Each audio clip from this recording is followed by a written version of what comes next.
Assalamualaikum warahmatullahi wabarakatuh. Selamat pagi anak-anak. Semoga kita semua selalu dalam keadaan sehat walafiat. Amin. Pertama, saya ucapkan selamat bergabung di SMK Muhammadiyah 1 Jatinom. Yang kedua, selamat bergabung di jurusan atau kompetensi keahlian akuntansi dan keuangan lembaga. Di sini saya di kelas 10 akan memberikan materi tentang perbankan dasar.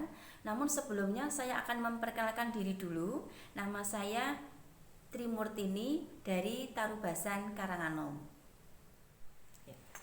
Anak-anak yang saya sayangi, meskipun di kondisi saat ini kita sedang dalam keadaan pandemi COVID-19, namun jangan mematahkan semangat kita untuk belajar.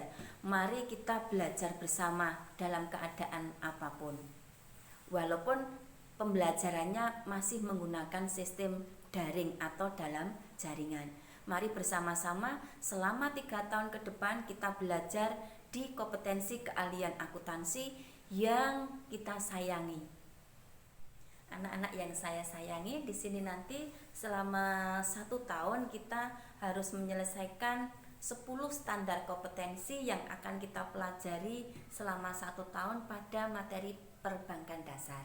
Nah, standar kompetensi yang pertama tentang pengertian dan sejarah bank. Oke, ke materi yang pertama yaitu tentang pengertian bank.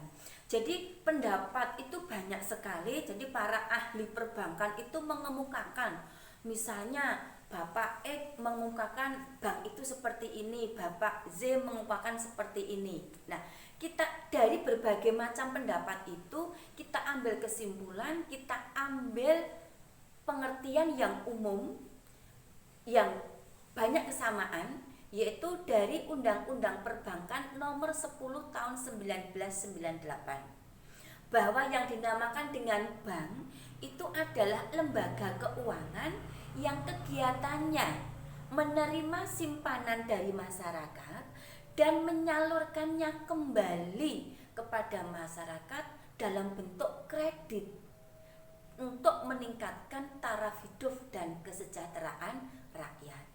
Jadi ketika ada lembaga yang menerima simpanan tok tetapi tidak memberikan pinjaman, apakah itu bisa dikatakan bank? Tidak. Misalnya Mas Joko njilai duit nanggone tutik, bisa dikatakan bank?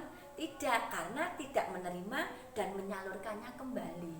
Jadi intinya bank itu menerima simpanan dalam bentuk tabungan, dalam bentuk giro, bentuk deposito, dan menyalurkannya kembali dalam bentuk kredit.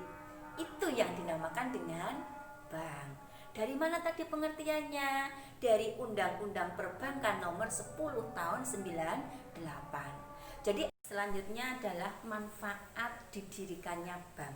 Jadi manfaat bank itu banyak sekali. Di antaranya yang pertama adalah dengan adanya bank itu dapat disediakan alat pembayaran. Bank itu mesti ono duite, nek ra ening duite itu bank. Jadi manfaat yang pertama adalah menyediakan alat pembayaran berupa apa? Uang atau money. Yang kedua, manfaat yang kedua adalah menerima simpanan dalam bentuk tabungan, deposito maupun giro, yang selanjutnya adalah menyalurkannya kembali dalam bentuk kredit atau utang. Yang ketiga adalah meminimalisir tingkat resiko atau yang dinamakan dengan risk management. Jadi risk management itu artinya resiko manajemen di dalam bank itu dikendalikan. Yang selanjutnya adalah manfaat yang keempat adalah memberikan modal investasi. Dengan adanya bank, maka banyak orang yang menginvestasikan uangnya dalam bentuk tabungan, kemudian dalam bentuk emas, dalam bentuk yang lain. Itu manfaat dari bank. Jadi ada berapa tadi manfaatnya? Ada 4. Yang pertama adalah menyediakan alat pembayaran berupa uang.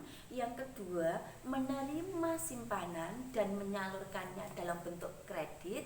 Yang ketiga adalah risk management.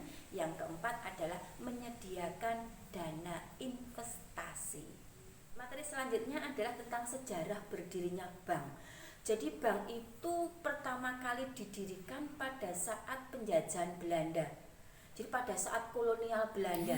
Nah, pertama kali bank yang didirikan itu dengan bahasa Belanda dengan nama De Javase Bank.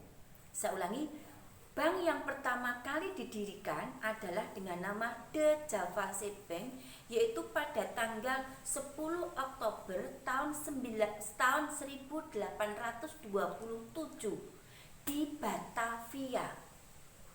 Sehingga pada saat penjajahan Belanda itu sudah berdiri sebuah bank yang bernama De Javase Bank. Nah, seiring dengan berkembangnya ilmu pengetahuan dan teknologi dan perekonomian di Indonesia, maka lama-kelamaan pasnya tahun 1951 sudah ada kolaborasi bangsa Indonesia, maka di tahun tersebut yaitu tahun 1951 De Javase Bank itu diganti namanya menjadi Bank Indonesia atau yang dikenal dengan Bank Sentral, yang tugasnya adalah mencetak dan mengatur perekonomian uang. Itu Bank Sentral atau dulunya dengan nama De Javase Bank. Kemudian perkembangan ekonomi selanjutnya, karena banyaknya perekonomian dan majunya perekonomian, maka di Indonesia sendiri berdirilah bank yang dinamakan dengan Bank Penolong yang didirikan di Purwakerto oleh Bapak Arya Wirya Atmaja.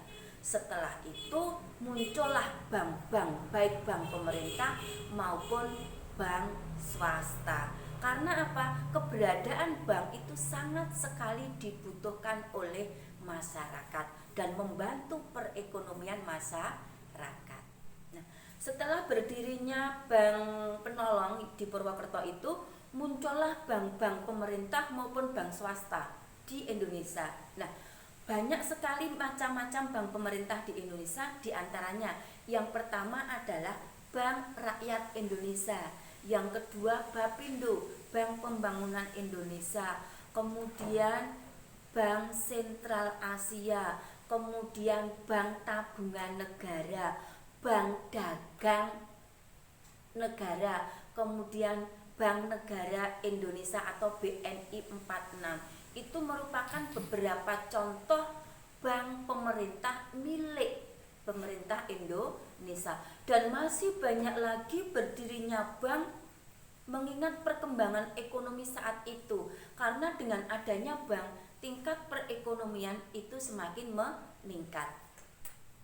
Itu tadi materi yang pertama, yaitu tentang sejarah berdirinya bank, pengertian bank. Ada pertanyaan, Mbak, Mas? Tidak. Kalau tidak, mohon nanti setelah ini diulangi lagi tentang pengertian dan sejarah bank di rumah.